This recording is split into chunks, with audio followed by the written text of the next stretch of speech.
What's up people, how are you doing? My name is Darkes and welcome to my new speed build video.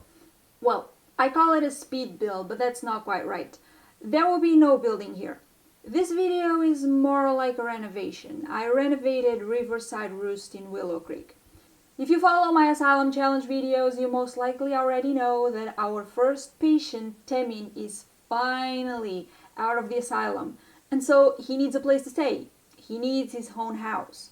I was so excited at the time that I just decided to give him the most expensive house he could afford with the money in his pocket, but that was a mistake. Let's be honest about this. Riverside Roost is, hideous. And the fact that the house doesn't even match Temin at all was an even bigger problem for me. I knew I needed to make some changes, and I'm not gonna lie, my first idea was to bulldoze the whole house and build a new one from scratch. But then I remembered I got Temin into an existing house instead of an empty lot because I didn't want to go through the trouble of building a new house. It was not a very smart decision. I regret being so lazy, but it was already too late to change my mind, so I decided to face the consequences and just do my best to fix it. And let me tell you, I tried to renovate this house so many times because nothing was working for me. Like, I didn't want to change the overall shape of the house, I wanted to keep its identity, if that's something you can say about a house. But I also wanted it to match Temin's identity, and I was having some serious trouble doing that. Eventually, I admitted defeat. I realized I need some help, so I decided to get some inspiration online. And that's when I remembered that I had actually seen Temin's house before, or at least his living room. I searched for the video, I found it, watched it very closely, but not in a creepy way, I swear. And then used it as an inspiration slash reference for the renovation. We only get to see the living room and the kitchen area, but it's enough to give us an idea of the overall look of the house. There are very big rooms, there are a lot of big windows too, pretty much all the walls are white, the floor is this light wooden pavement. So it's an example of all the things I don't like in a house, basically. The furniture and the decoration are pretty simple too, which makes the house look even bigger because there are a lot of empty spaces. Seeing that, I cannot help but wonder, is it like that on purpose? Was Temin aiming for a minimalistic type of house, or is it just because he's a guy? Because, I'm sorry, but guys are not good at decorating houses. It's true. I mean, there are exceptions. I've seen some pretty cool builds in The Sims 4 made by guys, but those are the minority. Most boys are not like that. When they get to buy a house for themselves, they will just get a bed, a sofa, a television, and a console or PC. The kitchen and bathroom would be furnished already, obviously. So, yeah, they just get a handful of stuff and that's it. That's the feeling I get from Temin's house too.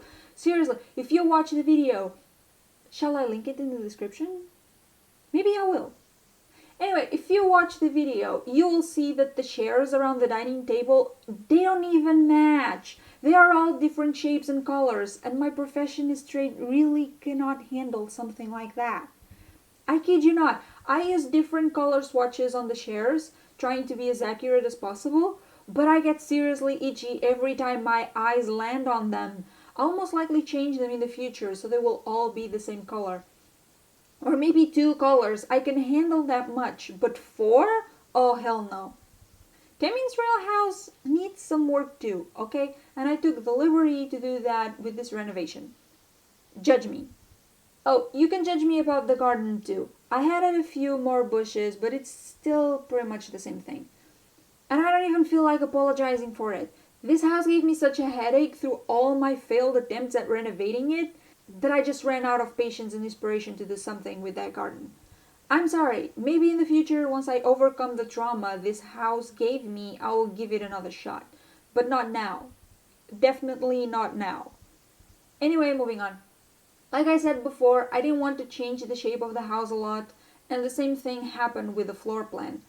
I made very little changes. I just put down a wall in the kitchen to open up the space to the living room and divided the room in the back into two. I turned those rooms into a dance practice slash gym, and an office because Temin is living alone. But you can easily turn those into bedrooms if you want to use the house for a family or something. Now, for the decoration, I try to go with something simple but elegant, sophisticated, modern, and all of that. Also, I have to tell you this. I've never felt such a strong urge to get an expansion pack as while I was renovating this house. You see, Temin has a cat. The most adorable cat on the surface of the planet. Seriously, I couldn't believe my eyes when I first saw her. She's perfect. She looks just like a plushie. If I were given a chance to choose between spending a whole day with Temin or with Kong, I would choose Kong. No second thoughts. Anyway, the thing is, I felt very sad that I couldn't get Kongi represented in this renovation, especially because nearly half of the stuff you see in Temin's living room is cat toys. You can bet that I will be renovating this house again as soon as I get my hands on the cats and dogs expansion. But for now, this is just base game. Well, actually no, I'm lying. The coffee table you see in the living room is actually from the desert kit. I kind of forgot about that and used it. But I changed it to that little table that came with the infants update before I uploaded into the gallery. I thought about keeping it since I assume most people have the desert kit, but then I thought it wasn't worth having just one object from one very specific kit, so I changed it. Now the house is 100% base game.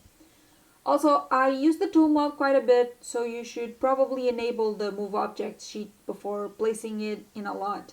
I don't even know what's the criteria that gets some houses messed up without the cheat, but yeah, you should probably enable it, just in case.